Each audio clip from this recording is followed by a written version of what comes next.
Je 22 ans. Ok, et puis osala nini? Naza étudiante. Na temps libre na yo opasaka ngo osala nini? Bon, temps libre, on a passé trop à la maison. Hein. Ok, Oui, parce qu'elle a eu mingi vraiment dit. ok, Oui. ça va. Et puis soki tolobi otangela biso ba qualité ya mibali oyo basepelisaka yo okoloba nini? Bon, nalinga mibali ya milai, ba mibali baza costaud, oyo alataka bien, bien parfumé, ba mibali nalinga bango wana. Ok, ça va. Oui. Ebongo kasi yebisa biso ba défaut olingi okuta ata moki ete pa mobali. Et bon, nalinga lokuta te na relation, nalinga lokuta te. Nalinga vraiment lokuta te. Lokuta te lo mosusu eza te ka lokuta te? Bon, lokuta qui est baza peu infidélité, ouais. Bien sûr. Ok, bon, ça va. Toya boye, tomoni mwa ba ballon et pas ya kananga toya awa, tozo ba raison na bango. Tokozwa kombo na yo Jonathan, 27 ans.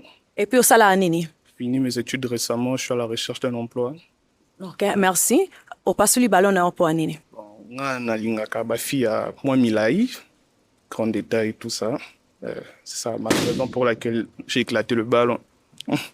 Ok, merci. Azali ba gère mibali ba seplisaka yo? Bon, non, te. Parce que, gars, nalinga vraiment mibali te, bala ta tu à la mode, à pantola minene, tout ça. Nalinga mbala la ta bien, ça la normal. Oui. Non yaza normal te nga lati boye. Abaloli déjà chapeau, alati déjà pantola munene, donc. Ada style na te. Ok, merci. To ya boye. Tokozwa kombo na yo na âge? Kombo nanga Francky Kalimba, j'ai 28 ans. Et puis osala nini? Autre aussi c'est la classe nanga kalami te arabe.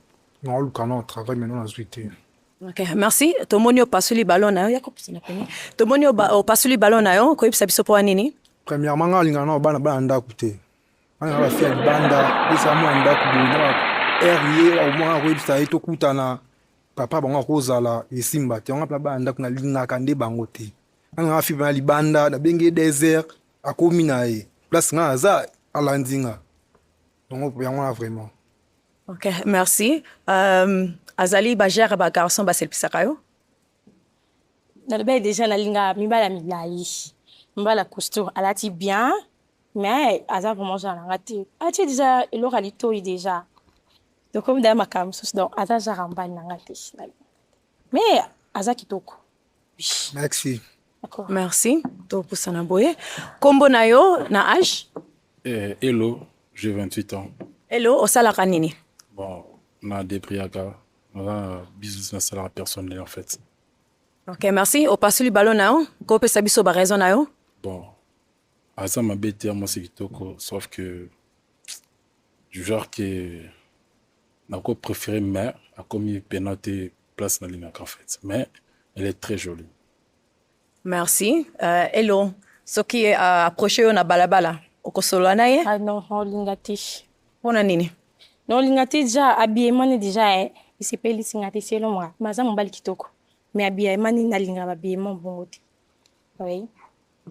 Ok, merci. Toya boye. Kombo na yo na âge? Pamedi Mouchi, 28 ans. Merci. Osala nini? Footballeur na bita balé. Bon, tomoni opasuli ballon na yo. Oko yebisa biso po nini? Ouais, n'a pas soli ballon parce que Azana est kitoko mais par rapport à ba goût on a lingaka. À comité parce que ngana linga penda ba style là-bas sur bazara moi derrière penda vimana. Donc il est à comité maza kitoko. Ok, merci. Azali Baja. Kitoko. Habillement na soboya. Aza na log, ça s'appelle na ba bloc matoi donc na linga bon te. Maza mbali kitoko. Merci. Oui. Ok, merci. To pusana awa. Kombo na yo na âge? Je m'appelle Salem Badou, Naza a 26 ans. Merci. Osala nini? Naza acteur, Naza mannequin, réalisateur de short vidéo. Ok. Opasuli ballon na yo? Tongi to yeba po nini? Bon, tout simplement, Aza moi c'est Toko, mais physique naïf vraiment, ça ne plaît pas. Ok. Azaba gunayo? Non. Oh, bolobi no ndenge moko. Parce que déjà, quand on a locks et j'ai les locks, donc je sais qu'il est caté. Ya solo elekate ba locks, hein? Il est côté. Ok. Merci. Toya Boye. Combo na yo na âge? Créateur de 143, j'ai 25 ans, dans acteur en amour agency, je suis aussi manager de plusieurs artistes et certaines fiancées. Asa vraiment bagou na raté. En fait, les habillés mais à mon nene. Moi j'aime pas des filles un peu gros, tu vois. À mon nene ma casse et puis à la sexy, j'aime pas des filles sexy.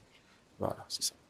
Merci. Donc Ololinga basa sexité. Non, sexy donc sexy mais face à la ti et là ben sexy nga lingate. Tu vois, et puis ça, dans Nathan, j'aime pas ça. Okay. Sexy mais aboyete, hein? En fait, tu vois, quand on a sexy, c'est sexy, tu vois. Et dès que nous sommes partis, nous sommes en DNT, oui. Donc, mais ici, il faut un peu comprendre. Donc, Non, comprendre. il faut un peu me coucher, quoi. Donc, sexy, mais il y a bombi, moi, en partie, tu vois, donc ça ne m'intéresse pas. Ok, merci. Azaba jara mibali bali se plisa kayo? Nalobaki on daye ni bande nalinga mibali bazala costaud. Donc non. Aza costaud te mais aza mwa mulai. Aza mulai, aza propre, aza kitoko mais aza bajan nangati. Merci. Toya Boye. Tokoza kombo na yo na âge? Kombo na âge 26 Sikavutuka. J'ai 35 ans. Merci. Osala anini? À travers Ghana Transnumérica et Sarel. Ok, au passe le ballon na pour anini. En fait, du coup, selon déjà les critères nazate parce qu'il y a une milai costaud. Donc, ici, mbatenga pe na basa milai mwambinga. Voilà. Ok, merci. Azaba jarno. Asa lobby déjà azaba jar nangati. Donc azabi bajar nangati. Ok, merci. Toya Boye. Kombo na yo na âge? Kombo na âge Jansi Shangema, na 29 ans. Merci. Osala anini? Aza étudiant. Ok. Au passe le ballon na yo.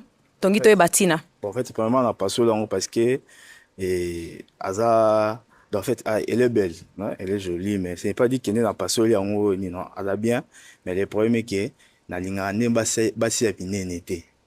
Basi ya binenete et puis moi ce fois là, en fait, ba goût na linga trop ba miss. Na basi ya binenete, mais elle est jolie et tout. Donc, c'est ça. Elle est jolie, mais azo kota penza ba critique wana linga ate. Ba critique wana kota te. Quand linga moi ça za moi quoi de. Moi si maman ya moi propre. Gaya tu. Baskini hein. C'est ça. Ouais. Donc ba goût nanga pour moi wana. Mais elle est jolie. Mais ba tendance nanga ndete. OK, merci. Aza ba goût na yo? Mais oui, aza propre, aza kitoko. Mais aza ba goût nanga mais je sais pas. Obaye makasi hein. Bon, yesa aboyi ngai. Alors na kuloba maramuso sote parce que ça boyi mais na lingi et aza kitoko alati bien. Il est beau. Oui oui. Bon, malheureusement parce que en fait amour et singa faut ils ont les deux côtés. Oui. Donc, ça veut dire qu'ils sont acceptés, n'en fait souffrir dans le sens que aza kitoko mais azo répondre à ba critère nanga te. Tu vois donc on fait souffrir. Donc ça serait mieux à l'envers la terre. Tu fasses des toboy. Merci. Toya Boye. Comment na yo na âge? Clément Stone, 26 ans. Merci. Osala anini? Naza, étudiant en année terminale. Ok. Bon, tomoni obombaki ballon na yo, zaki muto asuka ya ko pasula. Pourquoi? Bon, en fait, dès le départ, Naza qui d'accord naé par rapport à ma critère d'homme naé. Na ba condition à relation naé, j'étais d'accord avec, mais Aza ba style de femme nanga été na lingaka. Moi si Aza moi mouké, Aza un peu plus grasse. Donc c'est juste ça le problème. Ok. Donc, au Simbiango, au raisonné, malgré moi, qui est bandeli, au pasuli kapona wana. Effectivement. Ok, merci. Aza bajar amibali au sepela na bango? Bon, pas vraiment. Pour la ninte? Pas vraiment. N'avait déjà dès le début habillement. Habillement, mon cause la. Donc, on peut cet exemple, tu vois. Dans l'habillement, mon cause à la mouille. Dans l'habillement, je trop dans le look, le look au kata, le look à bouille. J'aime pas vraiment trop. Oui. Okay. Mais sinon, ça kitoko. Attends vraiment kitoko. Et ça, pour l'habillement, merci. Ok. Merci. Bon, tozonga awabwe, ne bandeli. Ouais. Tozonga boye. Tozonga non normal, hein? Polingi. Donc malheureusement ballon nyonso tu bapasoli mais nangi nasenga merci na ndenge oye na émission ya lelo na kokozwa oyo merci ba garçon bobetela ye maboko quoi merci